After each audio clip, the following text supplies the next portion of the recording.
Oke, ini berarti rumah di mana ini? Manggarai juga ya? Ini rumah di Manggarai di dekat SMP 3. Tapi kalau eksterior kayaknya lebih menjanjikan ya, Dit. Iya, setuju Yan. Oh, Iya, karena apa bukan dalamnya? tembok sih ya. Bener. Dalam. Boleh kita permisi. Misi. Pada misi. Oh, cakep.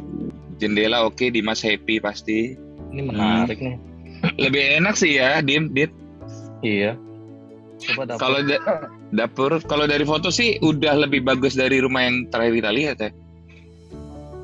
Oh, ini dapur nih. Oke sini. Layak kita kunjungi sih. Jadi pas milih rumahnya si Atmo itu emang briefnya pengennya rumahnya yang vintage lah istilahnya gitu. Jadi kayak rumah-rumah Indonesia pada tahun yang udah ada tahun 40, 50, 60-an lah kayak gitu. Terus kayak ya rumah-rumah yang masih terawat di mana lagi ya? Paling kan itu adanya di Manggarai atau di Jakarta Pusat gitu. Jadi pas kita visit memang rumah-rumahnya seperti itu, tapi emang secara size cukup besar gitu. Tapi untuk flow shooting tuh enak.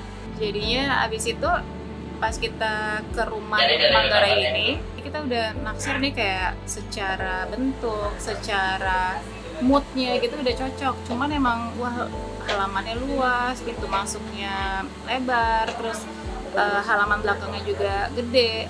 Terus rumah ini tuh kayak terdiri dari beberapa atap, jadi ada beberapa rumah yang tergabung dalam satu pagar lah intinya kayak gitu.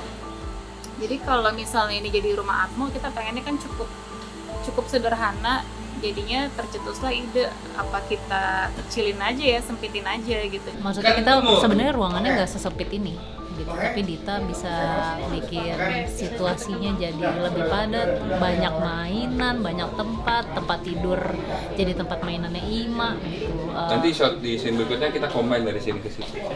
Shot cacingan. Apa? Combine. Apa? Cacingan. Cacingan.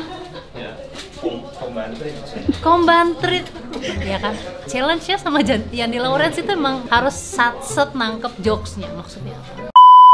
Fasenya banyak banget sih, banyak banget, kayak aku lupa deh ada 6 atau 7 fase ya. Pokoknya dari pas Moko masih SMA baru dateng, yang abis itu si temboknya dijebolin, terus abis itu dia kuliah, lulus kuliah, terus fase Atmo sama Agnes sudah nggak ada, fase Ima baru lahir, seminggu, 3 bulan, 6 bulan, 2 tahun gitu. Jadi kayak rumah sekecil itu kita ubah-ubah terus gitu per fase.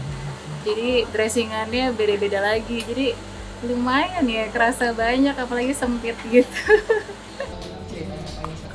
Jadi Ima, aku lagi mendalami Ima, mencoret-coret, merasakan emosi Ima, merasakan goresan Ima. Kita ke anak. Fase yang perubahannya paling besar sih kalau secara bangunan fase 1 kedua ya. Jadi pas si Atmo sama Agnes masih hidup dan dia ngebongkar temboknya, itu kan fase rumah itu berubah secara bentuk gitu. Tapi kalau fase isian dan dekorasi dan furniture itu tuh fase pas si Ima udah umur 2 tahun.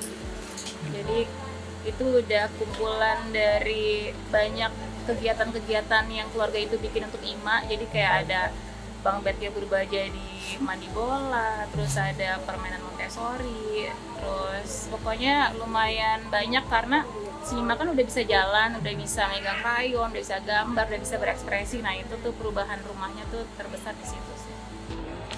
Nak, dari mana kok ngabarin? Nak, kalau ditanya tuh jawab dong, Nak. Orang pada khawatir, Nak. Jadi halaman depannya kita potong seperempatnya gitu, seperempatnya kita pagerin ceritanya rumah tetangga gitu. Terus kayak di depan pintu masuk tuh sebenarnya ada pintu masuk rumah lain gitu, tapi kita tutupin sebeng seolah-olah itu jadi gudang. Terus ada garasi di sampingnya, kita tutup juga pakai pagar seolah-olah itu rumah tetangga yang lain gitu. Jadi disempit-sempitin. Terus halaman belakang sebenarnya selasar dapurnya tuh cukup luas, tapi kita potong berbagai sisi kanan kiri gitu, kita tembokin lagi, jadi emang areanya jadi sempit banget gitu. Terus kayak kamarnya si Woko yang aslinya cukup luas kan, itu kita bagi lebih dari setengahnya gitu. Jadi yang harusnya ada 2 jendela kita cuma pakai 1 jendela, sisanya kita tembokin. Jadi untuk kesan sempit dan sederhana ya kita bisa akalinnya dari situ sih. Iya, jadi memang sebenarnya kan ruangannya sebenarnya lebih besar dari ini, tapi kita dengan sengaja memang mau bikin ruangannya jadi lebih sempit gitu. Manusianya banyak, orang-orangnya ada pemain ada 11 orang yang total gitu. Nah gimana caranya akhirnya literally figuratively kita mau bicara situasinya tuh sempit, tapi gimana kita tetap bisa bareng-bareng, kita bisa tetap happy, kita tetap bisa saling apa adanya jadi diri sendiri di rumah gitu. Agak ini ya, ketahuan nanti mejanya kedeketan sama Enggak, maksud gua cukup duduknya tadi. Oh, memang di awal sempat ngobrol sama Yandi tentang konsepnya, konsep warna, komposisi, lighting. Sampai akhirnya kita cari reference bareng, kita nonton film bareng.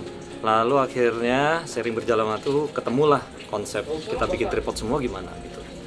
Sebenarnya kita merasa ketika film itu di capture dengan tidak banyak kamera bergerak, maka yang kita harapkan menjadi lebih dramatik adalah adegan di dalam filmnya, bukan kameranya membantu adegannya untuk menjadi lebih dramatis gitu. Jadi kita mencoba mengcapture sebuah kehidupan yang realis sehingga dramatisasi itu diwujudkan sepenuhnya oleh pemain, oleh pergerakan blocking pemain, oleh acting pemain, dialog, ya emosi pemain. Itu bukan dari bagaimana kamera bergerak, track in atau track out. Kalau bikin shot, tujuannya selalu merespon apa yang pemain berikan. Jadi saya itu paling takut kalau pemain udah acting bagus-bagus, terus karena saya taruh kameranya supaya gambarnya bagus aja misalkan gitu, saya nggak sengaja mereduksi apa yang mereka berikan gitu. Saya takut banget karena mereka udah kerja keras banget. Jangan sampai bagus di set, wah berasa banget emosinya, tapi dari layar versiku karena saya taruh angle di situ jadinya nggak sebagus yang apa mereka bisa berikan. Merasa bersalah gitu sama kerja kerasnya. Jadi kalau tanya kenapa cuma ada tracking itu, ya jawabannya mungkin merespon apa yang para pemain berikan sih. Itu nanti akan ada di akhir shot filmnya. Kenapa menggunakan track? Karena di situ menjadi penutup dari filmnya. Moko mengingat kembali semua yang terjadi, proses dia kehilangan Atmo, kehilangan Agnes, dia membesarkan Ima. Ya, track itu seperti menjadi penutup dari sebuah rangkaian perjalanan hidup Moko. Saya tuh sebenarnya nggak pernah benar-benar berani 100%, kalau saya pribadi nggak pernah benar-benar berani mengkonsepkan shotnya harus gini supaya maknanya berbeda, enggak sih. Saya sering percaya pada akhirnya ketika kita bilang action dan adegannya jalan, pemain tuh merasakannya secara genuine gitu. Ya udah, shotnya kemudian tinggal berusaha menangkap itu sebaik-baiknya.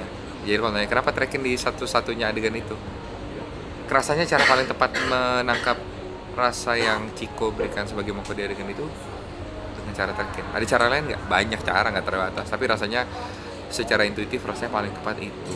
Mau menyampaikan apa? Menyampaikan apa yang mau kau berikan. Saya cuma fasilitator aja.